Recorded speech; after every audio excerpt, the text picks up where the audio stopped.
Puspusan ang ginagawang paghahanda ng City Engineers Office sa Maynila sa maaaring dumating na kalamidad, lalo na ang lindol. Iisa-isahin ng Manila City Hall officials ang mahihinang gusali sa Maynila para habang wala pang sakunang dumarating ay maisasaayos na agad nila ang mga ito. Balitaan mo kami, Noel Perfecto.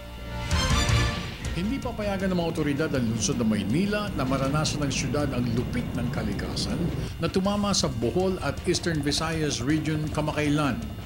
Itong inihayag ni City Building Official Engineer Ruel Cappuccino matapos ng punong lokal ang agarang paghahanda sa lahat ng klase na nakamamatay na kaganapan tulad ng earthquake at Yolanda.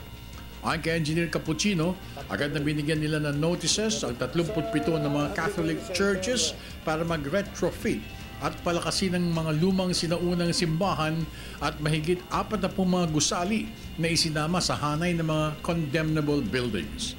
Kasama sa mga ito, ang lumang GSIS, ang DBP Building, BIR Building at ang lumang Metropolitan Theater sa lungsod. He has issued a directive to notify all existing buildings. Bilang paghahanda, no? Yes.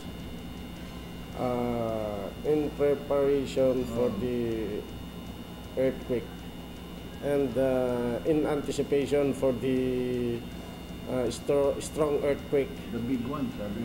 Oh, the big one. Samantala, patuloy naman ang Philippine Coast Guard sa kanila ring kakaibang pagbabantay, partikular sa mga nawawalang bangkay ng mga biktima ni Yolanda.